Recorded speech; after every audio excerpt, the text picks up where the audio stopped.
ሰላም ዩናይትዳውያን እንዴት ናችሁ? ቤተሰቦቻችን እነሆ ተገኝተናል። ዛሬም እንደተለመደው ዛሬም አጠራጠር በማድረግ ዜናዎችን ልናደርሳችሁ እንሞክራለን። ዩናይትድ ከ10 ቀን በኋላ ነው ጨዋታ የሚያደርገው ፋሚሊዎች። ስለዚህ ስለ ዲቴል የሆኑ የጨዋታ ጉዳዮች፣ ዝርዝር ጉዳዮች ላይ የምንገባበት አይደለም። አጠር አጠር ያሉ ዜናዎችን ግን ለማድረስ ነው ዛሬም ሙከራ የምናደርገው። ማይክል ካሪክ ትላንት የወሩ ምርጥ የተባለበትን ሽልማት እንዲሁ ተቀብሏል። ከዛ ጋር አያይዘን የምንነግራችሁ ነገር አለ።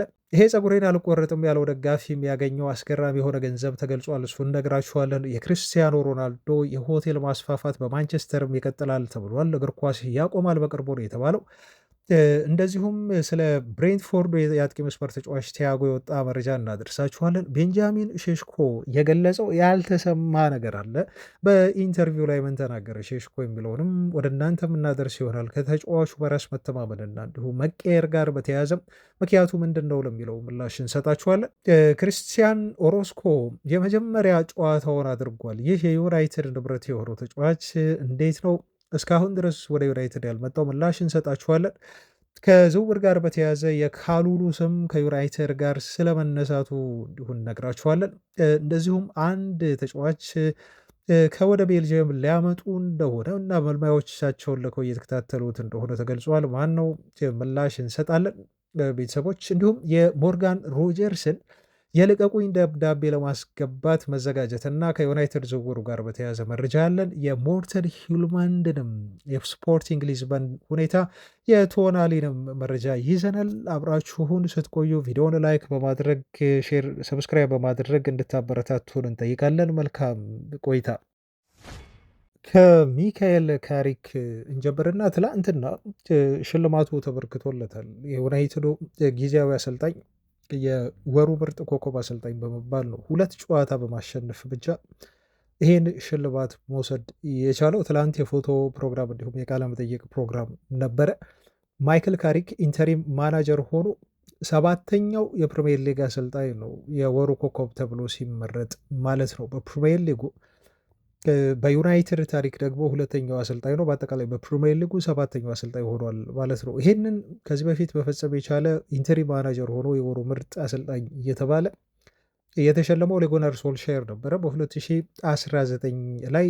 አሁን ማይክል ካሪክ ይሄንን ነገር ደግሞታል ማለት ነው። ይሄ የዚህ የባለፈው ወር ብቻ አይደለም። ምናልባት እንግዲህ ፌብርዋሪ ወርም እንዲሁ ምርጥ አሰልጣኝ ለመባል አሰልጣኙ እጩ ሆኖ መቅረቡ የሚቀር አይመስልም። ቀጣይ ያሉንን ጨዋታዎች እንዲሁም እናሸንፍ ከሆነ ግን ብዙ ጊዜ እንደምለው ያው ትላንትም ብዬዋለሁ፣ ቤተሰቦች ዩናይትድ ተጫዋቾች ወይ አሰልጣኞች የፕሪሚየር ሊጉ የሳምንቱ ምርጥ ወይ ደግሞ የፕሪሚየር ሊጉ የወሩ ምርጥ አሰልጣኙ ሆነው እጩ ዝርዝር ሆኖ የሚቀርቡ ከሆነ ብዙ ጊዜ አሸናፊ እንደሚሆኑ ምንም ጥያቄ የለው። እንደውም እኔ አንድ ሀሳብ አለኝ። ይሄ በጣም ዋይልድ የሆነ ሀሳብ ቢሆን ግን ለምሳሌ ባለንዶር ሽልማት ምናልባት በደጋፊዎች ድምፅ አሁን ፕሪሚየር ሊጉ የወሩንና የሳምንቱ ምርጥ ለደጋፊዎች እንዲመርጡ ድል በሰጠበት መንገድ እንደዚሁ ቮት እንዲያደርጉ የአውሮፓ እግር ኳስ ማህበር ወይ ፍራንስ ፉትቦል ይሄን ጉዳይ እንደው ይዞት የባለንዶር ሽልማት በዚህ መልኩ ቢያደርግ ኖሮ የዩናይትድ ተጫዋቾች በየአመቱ የባለንዶር ሽልማት ያገኙ ነበር ለማለት ነው። ይሄ ምን ያህል የዩናይትድ ደጋፊዎች ተጽዕኖ እንደሚያሳድሩና የዩናይትድ አባል የሆነ ተጫዋች ወይ አሰልጣኝ እንደ ውጭ ዝርዝር ይሁን እንጂ መመረጡ እንደማይቀር እንደማሳያ አድርጋችሁ እንዲሁ ልትወስዱት ትችላላችሁ። የብሩኖ ፈርናንዴዝም እስካሁን በተደረገው የፕሪሚየር ሊግ ጨዋታዎች ተጫዋቹ ከፍተኛ ሬቲንግ ያገኘ ተጫዋች ሆኗል። ይሄ የሚያስገርም እንግዲህ አይደለም። በፉት ሞብ አፕ ነው ተጫዋቹ አጠቃላይ እስካሁን ድረስ ባጠራቀመው ሬቲንግ መሰረት ከዲክላን ራይስ እና ከኤርሊንግ ብሮት ሃላንድን ከመሳሰሉ የፕሪሚየር ሊጉ አስደናቂ የሆኑ ተጫዋቾች በላይ ሆኖ መቀመጥ የቻለው ማለት ነው። ቤተሰቦቻችን ብሩኖ ፈርናንዴዝ በዚህ ስኮር መሰረት ከፕሪሚየር ሊጉ አኩሙሌቲቭ ከሆኑ የተጫዋቾች ፐርፎርማንስ ስኮር መሰረት እንግዲህ 7.97 በማግኘት ነው ከዲክላን ራይስ እና ከኤርሊንግ ብሮት ሃላንድ በላይ በየሳምንቱ በተደረጉ እስካሁን ጨዋታዎች ከፍተኛ ሬቲንግ ሰብስበው ከተጫዋቾቹ በላይ መቀመጥ የቻለው ማለት ነው። እና ይሄ ጉዳይ ብዙ የሚገርመን አይደለም። ኤርሊንግ ብሮት ሃላንድ 7.71 ነው የሰበሰበው። ብሩኖ ፈርናንዴዝ ወደ 7.97 ወይ 8 አካባቢ ነው ሬቲንግ የሰበሰበው። ዲክላን ራይስ ደግሞ 7.64 ሬቲንግ እስካሁን ድረስ መሰብሰብ እየቻሉ ተጫዋቾች ናቸው ማለት ነው። በተለይ አሁን ማይክል ካሪክ በዩናይትድ ቤት ከመጣ በኋላ በጣም አስደናቂ የሆነ ለውጥ ነው ያሳየው። የዩናይትድ በጣም ወሳኝና ቁርጥ ቀን የሆነ ልጅ ሆኗል። በማንቸስተር ዩናይትድ ቤት በተለይ ወደ ፊት 10 ቁጥር ቦታ ላይ እንዲጫወት ከተደረገ በኋላ በነፃነት እየተጫወተ ነው የሚገኘው። ስለዚህ ከሩበን አሞሪም ቲም ይልቅ ይሄ ሴታፕ ለሱ የተመቸ ነው። በየቦታው እንዲሮጥና በጥልቀት እስከ ተከላካዮቹ አጠገብ እስከ ዲፕ ላይንግ ፕሌይሜከር ሚናን እንዲሁ መወጣት ስለሌለበት ልጁ ጉልበቱን በመቆጠብ በማጥቃቱ ሚናና በፈጠራው ረገድ አሁን ትኩረት አድርጎ ይበልጥ ከአሞሪም መልቀቅ በኋላ እያበበና ራሱን እያሳየ ያለ ተጫዋች ሆኗል ብሩኖ ፈርናንዴስ። ከሰሞኑ የማንቸስተር ዩናይትድ ውጤት ጋር በተያያዘ እንግዲህ ብዙ ተጠቃሚ የሆነው በተለይ ከአምስተኛው የካሪክ ጨዋታ ይሄ ፀጉሩን ያልተቆረጠው ሰው ነው ብያችሁ ነበር ቤተሰቦች። አሁን ትላንት የወጣው መረጃ ይሄንን ነገር አረጋግጦልናል እና እስካሁን ድረስ ይሄ በስሙ እንደው ፍራንክ ኢሌት ነው የሚባለው አይደል? ኖርማል ትክክለኛ ስሙ ማለት ነው። እና በማህበራዊ ሚዲያ ደግሞ የሚጠቀመው ዘ ዩናይትድ ስትራንድ የሚል ስም ይዞ ነው የመጣው። ይሄ ቅጽል ስሙ የሚታወቅበት የማህበራዊ ድረገጾች ስሙ ነው። ዘ ዩናይትድ ስታንድ የሚል አለ። እሷን ነገር ቀየር አድርጎ ነው እሱ እንግዲህ ዘ ዩናይትድ ስትራንድ ብሎ ስሙን ቀይሮ የመጣው ማለት ነው። እና ምን ያህል ይሄ ሰው አሁን አቴንሽን እንደሚፈልግና ፌሙን ለማግኘት ይህን ዝና ለማግኘት በደንብ አስቦበት እንደሰራ የሚያመላክታቸው ነው። ዘዩናይትድ ስታንድ የታወቀ የዩቲዩብ ቻናል ነው ታውቃላችሁ፣ የማርክ ጎልብሪጅ። ይሄ ሰው ደግሞ ዘዩናይትድ ስትራንድ ነው ያለው በተለያዩ ማህበራዊ ድረገጾች ላይ አሁን ወደ 2 ሚሊዮን ተከታዮችን እያፈራ ወደዛ እየሄደ ነው እና 2 ሚሊዮን በቅርቡ ማግኘቱ የሚቀር አይመስልም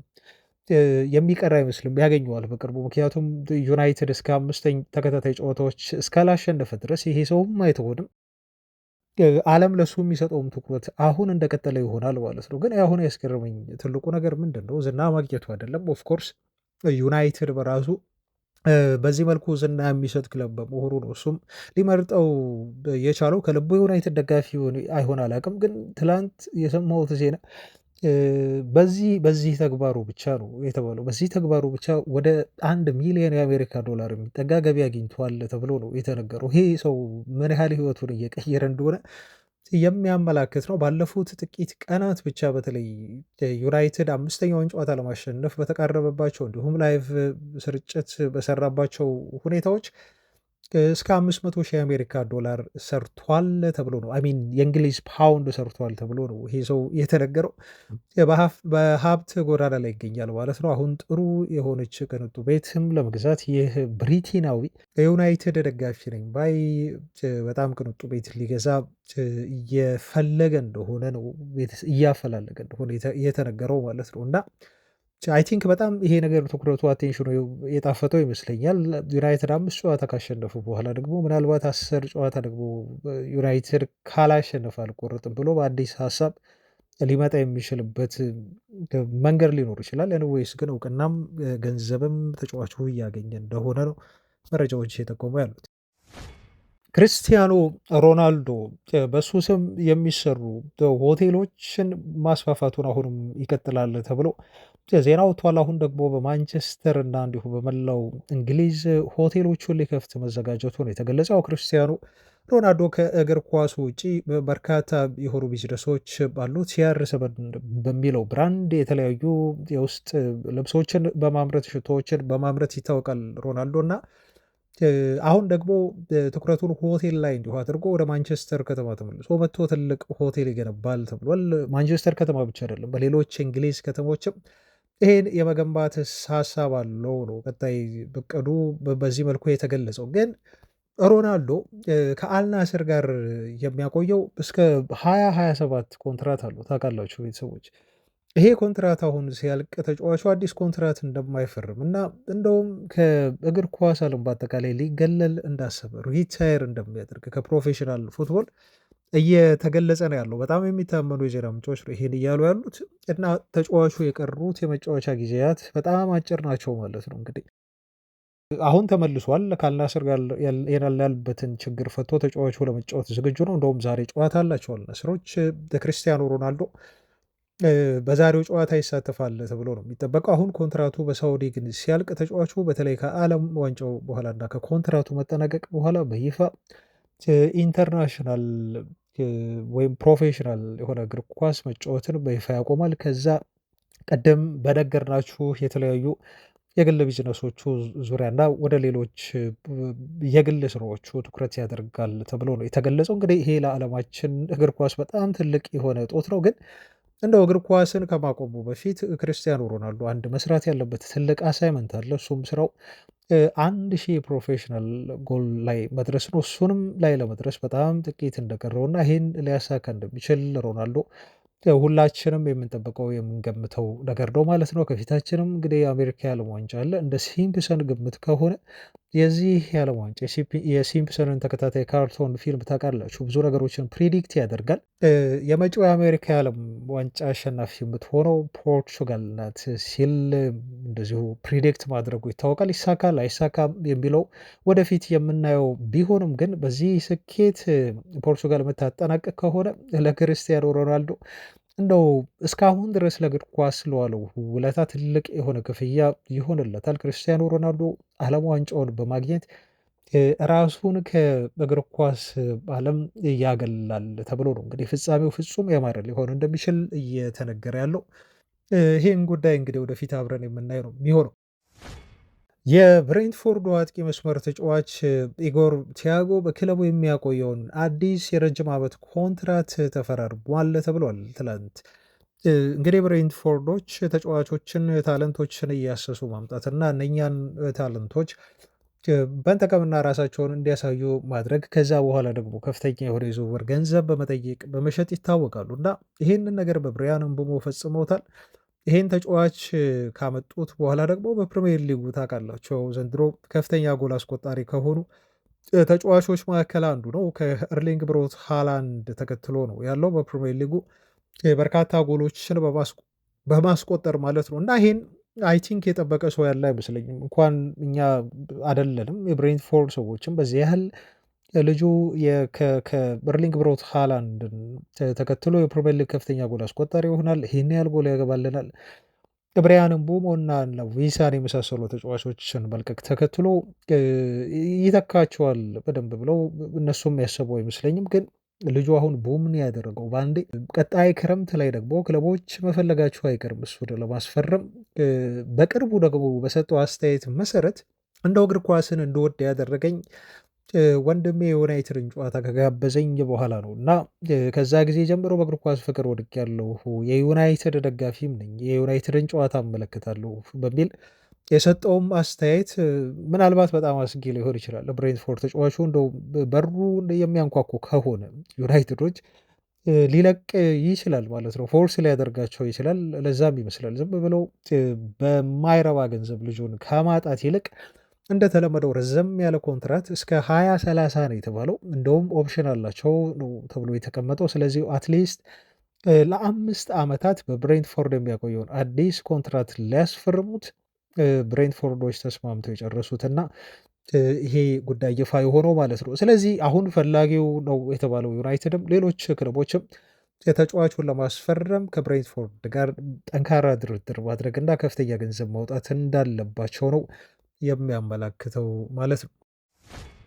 በነገራችሁ ላይ አሁን ማንቸስተር ዩናይትዶች በቤንጃሚን ሼሽኮ ወቅታዊ ብቃት በጣም ደስተኛ ናቸው። ኦፍኮርስ እሱን ሜንተር ሊያደርግ የሚችል ያለበትን ጫና ሊቀንስ የሚችል አጥቂ ቢፈልጉም ግን ቤንጃሚን ሼሽኮ አሁን ራሱን እያገኘ ጠንክሮ እየሰራ በድክመቶቹን እያሻሻለ መምጣቱ እና ወደ ጎል ማስቆጠሩን መቀጠሉን ተከትሎ ነው ዩናይትዶች በተጫዋቹ ፍጹም ደስተኛ የሆኑት ማለት ነው። እና ብዙዎች እንግዲህ ጠንክሮ እንደሚሰራ ይነግሩናል። በግል በጣም ከፍተኛ ጥረት ነው የሚያደርገው። እንደ ቲም ቡድኑ ልምምድ ከሰራ በኋላ እንኳን እሱ ልምምዱን አያቆምም ነው የተባለው። መስራቱን ይቀጥላል። ለታክቲካዊ ጉዳዮች በሙሉ ሁሉ ሳይቀር በከፍተኛ ትኩረት ሰጥተው ከሚከታተሉ እና በጣም አቴንቲቭ ከሆኑ ተጫዋቾችም አንዱ ነው ይባላል ሼሽኮ። ልምዱን በሚሰራ ወቅት እንደዚሁ እነ ሳውን አባዝ ሜዲቴሽን ከመጠቀም አልፎ ልጁ ይሄ ምንድን ነው የሚባለው ይሄ ለሪያሊቲ የሆኑ ቪዲዮዎችን የምትመለከቱበትና አጠገባችሁ የሆነ ሰው ሰንበዲ እንዳለ አድርጋችሁ እንድትቆጥሩ የሚያደርግ መነጽር አለች። እሷን ቦክስ ስሟን ረሷት ቤተሰቦቻችን እና ያንን ቦክስ ሁሉ በማድረግ ነው ልምምድ የሚሰራው ተብሏል። ልክ ተጫዋቾች አጠገቡ ወይ ተከላካዮች አጠገቡ እንዳሉ አድርጎ እንዲያስብ እና ልምምዱን በዛ መልኩ እንዲሰራ ማለት ነው። ያችን ቦክስ በመጠቀም ሁሉ ቤንጃሚን ሼሽኮ ልምምድ እንደሚሰራ እና በጣም የዩናይትድ አመራሮችን እንደሚያስገርም ጠንክሮ መስራቱን እንደቀጠለ እና ዝም ብሎ ይሄ ውጤት እንዳልመጣ ልጁ በራስ መተማመኑን ጎል ማስቆጠሩን የጀመረው ዝም ብሎ እንዳልሆነ እና በልፋት እንደሆነ ነው ብዙዎች የሚናገሩት። ለዛም ነው ዩናይትዶች ፍጹም የሚተማመኑት ወደፊቱን ትልቁን አጥቂ ይዘናል ብለው እንዲያስቡ ያደረጋቸው። በቅርቡ በሰጠው አስተያየት በነገራችሁ ላይ ዩናይትድ ቤት ውስጥ አንድ ፕሮግራም አለ። አሁን የተለመደ አዲስ ፕሮግራም ነው። ኢንሳይድ ካሪንግተን የሚል ፕሮግራም አላቸው በዩቲዩብ ቻናል ላይ ይለቀቃል እና እዛ ላይ እንደ ፖድካስት ነገር ነው ቀርቦ ነበረ። ሼሽኮ ስለ ብዙ ነገሮች አውርቷል። ካወራቸው ነገሮች ግን በጣም ያስገርሙኝን አንድ ሀሳብ እንዲሁ ላንሳላችሁ። በልጅነትህ እንደው የት ቦታ ላይ ተጫውተሃል የሚል ነበር ጥያቄ የቀረበለት ለሼሽኮም። ሼሽኮም ሲመልስ ምን ብሎ ተናገረ መሰላችሁ? በልጅነቴ ስጫወት የነበረው ግብ ጠባቂ ቦታ ላይ ነው ሲል ተናገረ። እና ግን እዚህ ግብ ጠባቂ ቦታ ላይ መጫወት በጣም አሰልቺ ነገር ብሎ ነው ቤንጃሚን ሼሽኮ የተናገረው ማለት ነው። እና በጣም ስለሚያሰልችኝ በተለይ ደግሞ ፊት መስመር ላይ ያሉ የሚጫወቱ ተጫዋቾች ብዙ ጎሎችን ሲያመክኑ ሲያይ እናደር ነበር ይላል ሼሽኮ። እና አባቴን እንደዚህ ያልኩት አባዬ እኔ በጣም ሰልችቶኛል፣ በቃ ከዚህ በኋላ ግብ ጠባቂ ሆኜ መጫወት አልፈልግም፣ ስለዚህ ወደፊት መጫወት አለብኝ ብዬ ለአባቴ ነገርኩት ነው የሚለው። እንደውም በአንዳንድ ጨዋታዎች ላይ ግብ ጠባቂ ሆኜ የተሰልፌ ኳስ እየገፋው በመሄድ ከግብ ጠባቂ ቦታ ጀምሬ እንዲሁ ጎል ያስቆጠርኩበት ሁኔታ አለ ብሏል። እንግዲህ የልጅነቱን ትውስታ ወደኋላ መለስ ብሎ ሲያስታውስ ግን በአንድ ጊዜ ደግሞ አጥቂ አልሆንኩም፣ ከዛ ከግብ ጠባቂ ቦታ ወደ ሴንተር ባክ ነው የሄድኩት አለ። ሴንተር ባክ ቦታ ላይ እንዲሁ ጥቂት ተጫዋቼ ነው በኋላ ላይ ወደ ፊት መስመር ተጫዋችነት እንዲሁ የተሸጋገርኩት በሚል ነው። ግብ ጠባቂም ሴንተር ባክም እንዲሁም አጥቂ ሆኖ አሁን ለመጫወት እንደበቃ ቤንጃሚን ሼሽኮ የልጅነት ሁኔታውን ወደኋላ መለስ ብሎ በዚህ መልኩ ያስታውሰው። ወደ ዝውውር ዜናዎች እንለፍ እና አንድ መረጃ ተመለከትኩኝ። አዲሱ ዲክላን ራይስ እያሉ ይጠሩታል። ይሄን ተጫዋች ቲም ቶክ ነው መረጃውን ይዞ የወጣው። ቤተሰቦቻችን ይህ ልጅ አሁን 20 ዓመቱ ነው። በጣም በአውሮፓ ትላልቅ ክለቦች የሚፈለግ ነው። አርሰናል ራሱ ይፈልገዋል። ዩናይትድም በጥብቅ ይፈልገዋል። የለንደኖቹ ሌሎቹ ክለቦች ቼልሲ እና ቶተንሃምም የተጫዋቹ ፈላጊ እንደሆኑ ነው የተነገረው። በክለብ ብረጉ ውስጥ ነው እየተጫወተ ያለው። አሌክሳንደር ስታንኮቪች ይባላል ይሄ ልጅ። የተወለደው እንግዲህ በጣሊያን ነው። ጣሊያናዊ የሆነ የአማካይ ስፍራ ተጫዋች ነው። አባቱ የሰርቢያ አይከን ነበረ ነው የሚባለው። የሰርቢያ በጣም የታወቀ ተጫዋች ነው። እሱም ዲጀን ስታንኮቪች ተብሎ ይጠራል። የእሱ ልጅ ነው ማለት ነው። እና የአባቱን ፈለግ በመከተል ነው በእግር ኳሱ ዓለም በመቀጠል በጣሊያኑ ክለብ ኢንተር ሚላን የአካዳሚ ተጫዋች ሆኖ መጫወት የቻለው ማለት ነው። ግን ለዋናው የኢንተር ሚላን ቡድን መጫወት ስላልቻለ እና በሳንሲሮ ስሙን መትከል ስላልቻለ ተጫዋቹ ለመለቀቅ ተገደደ ማለት ነው። እና ወደ እንግዲህ ቤልጅየም አመራ በ20 ዓመቱ። አሁን ግን በጣም ጥሩ የሆነ እንቅስቃሴ በማሳየት በጁፒለር ፕሮሊግ ተብሎ ነው የሚጠራው የቤልጅየም የአመቱ በጣም ምርጥ የአማካይ ስፍራ ተጫዋች ተብሎ እስከ መመረጥ ጊዜ ደረሰ ማለት ነው። እና በቋሚነት የሚጫወተው ዲፕ ሌይንግ ፕሌይሜከር ነው። አሁን ብሩኖ ፈርናንዴዝ እንደ አሞሪም ተጫወት ብለው ሲያስገድደው በነበረው ቦታ ማለት ነው። ነገር ግን በዚህ ሚና አስደናቂ የሆነ እንቅስቃሴ ማሳየት ከመቻል አልፎ በጣም በሳል መሆኑን እንዲሁ አስመስክሮበታል ተብሏል። ቴክኒካል ኳሊቲ ያለው ተጫዋች ነው። ለዛም ነው በርካታ የአውሮፓ ክለቦች እየተከታተሉት እሱ ነው የሚገኙት ተብሎ የተነገረው እና አዲሱ ዲክላን ራይስ የሚል ቅጽል ስም የተሰጠውም ዝም ብሎ አይደለም። ሲከላከል አማካይ ክፍል ላይ እንዲሁም ቡድኑ ሲያጠቃ ወደፊት እንዲያጠቁ የሚያግዝበት መንገድ ነው ከራይስ ጋር ንጽጽር ውስጥ እንዲገባ ያስቻለው ተብሎ ነው የተነገረው። ግን ኢንተር ሚላኖች ደግሞ እሱን ሲሸጡት መልሰው የሚገዙበት ይሄ ባይባክ ክሎዝ አካተውበታል ነው የተባለው። ምን ያህል እንደሆነ ግን እስካሁን ድረስ የተባለ ነገር የለም። አክቲቭ የሚሆነው ግን ይሄ ባይባክ ክሎዝ ከ2026 ጀምሮ ይሄ ዓመት ማለት ነው እስከ 2027 ነው። ለአንድ ዓመት ነው። በዚህ አንድ ዓመት ውስጥ ኢንተር ሚላኖች የሚፈልጉ ከሆነ መልሰው ይህንን ክሎዝ አክቲቬት አድርገው ሊያስፈርሙት ይችላሉ። ይሄ ዓመት ካለፈ 2027 ካለፈ ግን ተጫዋቹ ብረግ እንዲሁ በሚፈልጉት የዝውውር ገንዘብ የመሸጥ መብት እንዳላቸውን የተነገረው ዩናይትዶችም አጥብቀው ይፈልጉታል ይህን ተጫዋች ተብሎ ተገልጿል። ቀጥለናል። ቤተሰቦች ቪዲዮን ላይክ እያደረጋችሁ እንዲሁም ሼር፣ ሰብስክራይብ በማድረግ እንድትከታተሉን አሁንም አብራችሁን እንድትሆኑ እንጠይቃለን። ወደ ዝውውር ዜናዎች እንዲሁ ከማለፌ በፊት አሉን የዝውውር ዜናዎች። የ17 ዓመቱን የዩናይትድ የአማካይ ስፍራ ተጫዋች የተመለከተ መረጃ ላውራ። ኦፍኮርስ አስቀድመው ፈርሟል። በማንቸስተር ካሪንግተን ተገኝቶ እንዲሁ የሕክምና ምርመራውን አድርጎ ወረቀቱ ላይ ፊርማውን እንዲሁ ኑሮ ዩናይትድ ንብረት መሆኑን ቀደም ብሎ ያረጋገጠ ተጫዋች ነው እና አሁን የመጀመሪያ የሲኒየር ጨዋታውን ነው ያደረገው። ለፎርት ዜላ ነው የተጫወተው።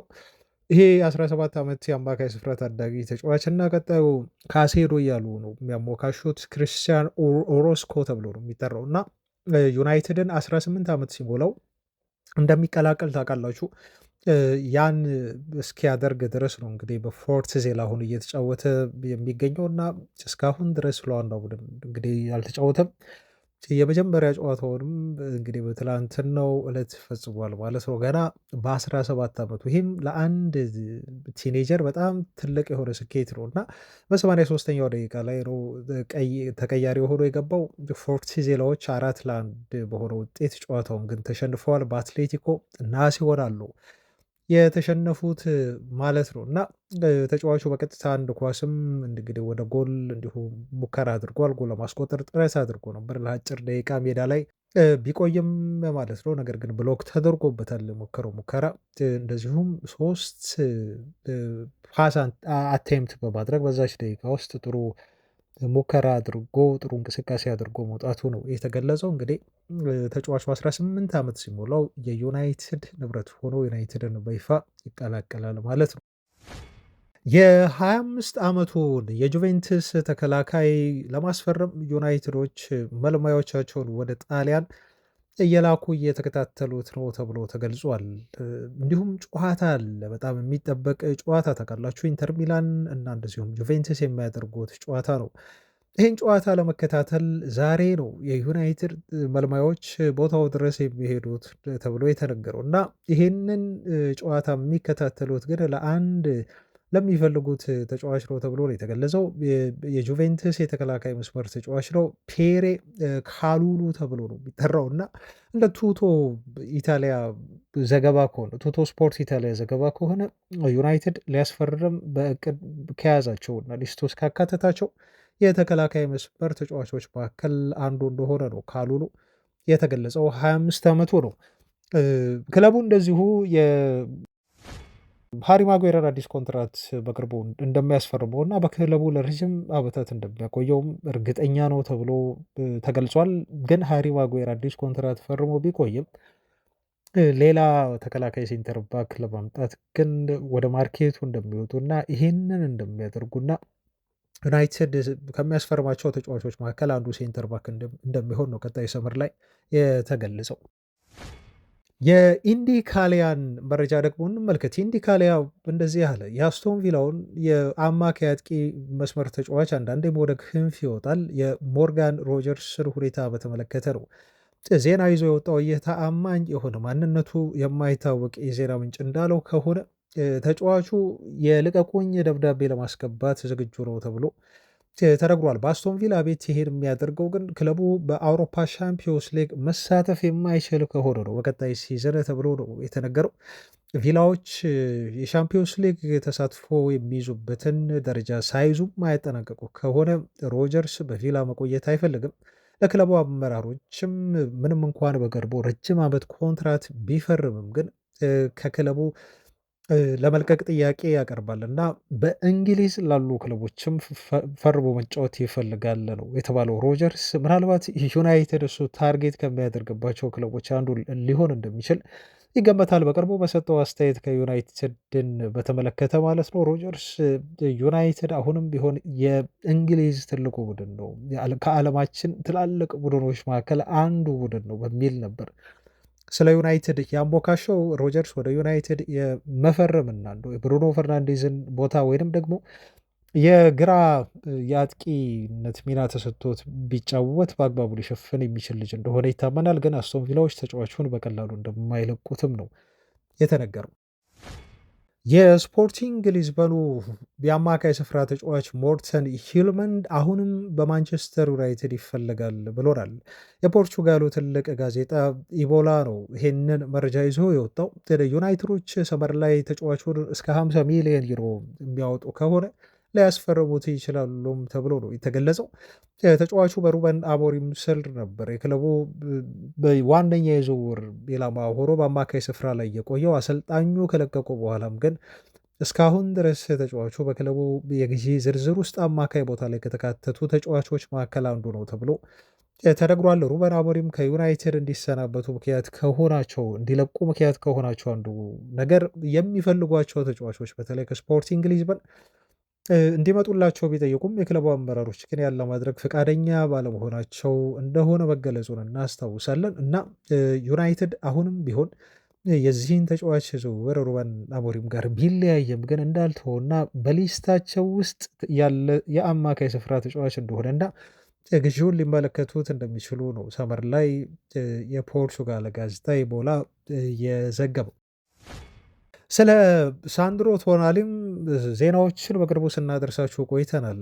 የቲም ቶክ መረጃ እንደሚለው ከሆነ ደግሞ በዚህ ተጫዋች ጉዳይ አዲስ ነገር ያወጣው ዩናይትድ ለተጫዋቹ ዝውውር እስከ 100 ሚሊዮን ፓውንድ ለመክፈል ፈቃደኛ እንደሆኑ ለኒውካስል ይሄን ያህል ገንዘብ ለማቅረብ እንደተዘጋጁ መዘገቡ ነው። እና ምናልባት እንግዲህ እንደዚህ ዘገባ ሪፖርት ከሆነ ዩናይትድ ይሄን ያህል ገንዘብ ለሳንድሮ ቶናሊ ለማውጣት ፈቃደኛ ከሆነ ኒውካስል ዩናይትዶች ገንዘቡን ተቀብለው ሊሸጡ ይችላሉ። በዩናይትዶችም ልጁን የማግኘት እና የካሳሜሮን ቦታ በአግባቡ የመተካት እድሉ ይኖራቸዋል ተብሎ ይታመናል። ምክንያቱም 100 ሚሊዮን ፓውንድ በጣም ከፍተኛ ገንዘብ ነው። በተለይ ኒውካስል ዩናይትዶች አሁን የተጫወቱ ባለበትና እያሳዩ ባለው ፐርፎርማንስ እንደው ምንገምታቸው ከሆነ የአውሮፓ ሻምፒዮንስ ሊግን ማሳካት ሊከብዳቸው ይችላል። ስለዚህ ቀጣይ ሲዝን ላይ ከፍተኛ የሆነ የገንዘብ ችግር ሊገጥማቸው ይችላል። አውሮፓ ሻምፒዮንስ ሊግ ግን ሚስ በማድረጋቸው በርካታ ሚሊዮን ፓውንዶችን ከማጣት ውጪ ደግሞ የክለቡ ከዋክብት የሆኑት እንደነ ጊማሬሽ እና ቶናሊን የመሳሰሉ ተጫዋቾች ከክለቡ ሊለቁም ይችላሉ ተብሎ ነው። እንግዲህ ቶናሊ በተለይ ባለፉት ጥቂት ቀናት ከባሌባ ሁሉ በመቅደም የዩናይትድ ቀዳሚው አማካይ ስፍራ የዝውውር ኢላማ ስለመሆኑና የካሳሜሮ ምትክ ለማድረግ የዩናይትድ አመራሮች ጠንከር ያለ እንቅስቃሴ ያደረጉበት እንደሆነ የምናምናቸው የዜና ምንጮች ሁሉ ሳይቀር የዘገቡት በዚህ ተጫዋች ጉዳይ። በመጨረሻም የአርሰናሉ ሌጀንድ የሆነው ኢያን ራይት ያነሳውን ሀሳብ እንዲሁ ልንገራችሁና የዛሬ መረጃችንን ላብቃ። ኢያን ራይት እንዳለው ከሆነ አርሰናሎች በብሪያን ምቦሞ ዝውውር ላይ በዩናይትድ መነጠቃቸው ፍጹም ያበሳጨኛል ሲል አስተያየቱን ሰጥቷል። በሱ ብቻ አይደለም የክለቡ አመራሮችን የታዘበው አርሰናል ምናልባት ዋንጫ የማያነሳና የፕሪሚየር ሊጉን ዋንጫ እንዲሁ በሲቲ የሚነጠቅ ከሆነ የአርሰናል አመራሮች ብሪያን ምቦሞና እንደነ ሴሜዶን የመሳሰሉ ተጫዋቾች ባለማስፈረማቸው ነው የሚል ነው ቅሬታ ያነሳው። ብሪያን ምቦሞን ስመለከተው በጣም አደገኛው ተጫዋች ነው ብሏል። እሱ ፍጹም አርሰናልን ሊያጠናክር የሚችል ግዢ እንደነበር አስባለሁ። ሴሜኖም ቢሆን በተመሳሳይ እሱን ስመለከተው በአእምሮዬ ውስጥ የሚመጣው ይሄ ተጫዋች የአርሰናል ተጫዋች ቢሆን ኖሮ በተለይ ሁለቱ ተጫዋቾች የአርሰናል ንብረት ቢሆኑና ክለቡ ቢያስፈርማቸው ኖሮ አርሰናል ምን ያህል ተጠቃሚ ሊሆን እንደሚችል ውጤታማ ቡድን ሊሆን እንደሚችል ኢማጅን አደርጋለሁ በሚል ነው እንግዲህ ስለ ዩናይትድ ብዙ ጊዜ ጥሩ ነገር የሚያወራው ኢያን ራይት። ክለቡ ብሪያን ቦሞን ባለማስፈረሙ ፍጹም እንደተቆጨ አስተያየቱን እየሰጠ ያለው ማለት ነው። እንግዲህ ቤተሰቦቻችን በአርሰናል ቤት አሁን ኤዜ መምጣቱን ተከትሎ ብዙ ቢጠበቅበትም እንደታሰበው ሊሆን አልቻለም። በዛ ምክንያት ነው ኢያን ራይት ይህን አስተያየት እየሰጠው። ለዛሬ የነበሩን መረጃዎች ይህን ይመስላሉ። ቤተሰቦች መልካም ቅዳሜ ይሁንላችሁ፣ መልካም መዝናኛ ቀን ይሁንላችሁ። ነገም እናገኛችኋለን። እስከዛው ሰላም ነው ቤተሰቦች ባይ